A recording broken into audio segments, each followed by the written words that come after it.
POE 2 just dropped the Return of the Ancients patch notes, and this update is so much bigger than I even expected. Not only is there massive endgame changes, but there's new Ascendancies, Mageblood is actually confirmed, which is wild, and there's even hardcore buffs, quality of life changes that players have been asking for since launch, campaign changes, and so much more. Here's everything that you need to know in under 5 minutes. Alright guys, first up, the big picture, as we all know it, this patch isn't just balance changes. It's honestly gonna feel like a mini expansion. I mean, the endgame is getting an insane new rework, every single mechanic redone, and it's looking to be one of the coolest endgame updates that I've seen in any action RPG. And again, I know there's a lot of people that are kind of upset with where it's at, but think about, like, this game isn't even a year old, and they are completely redoing the endgame. Now, what game in like early access does that? I mean, come on. On top of that, we're adding 2 new Ascendancies, over 40 new unique items, new support gems, and some huge quality of life additions. One thing I think people are going to love in this is the build guide support as well. Now, it might seem kind of weird, and to the hardcore sweaty gamers like myself, we probably won't use it too much. But for the average Joe who only has 1 to 2 hours a day, this is going to take a lot of stress out of playing the game.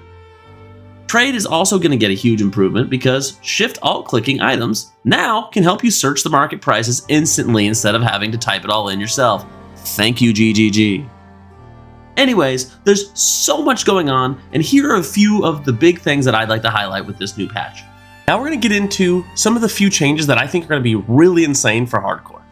And some of these changes are actually pretty massive. So let's just get right into it.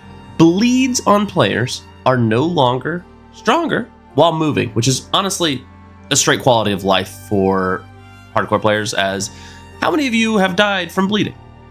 I think armor and evasion scaling is going to be much, much better this league, and energy shield is slightly nerfed.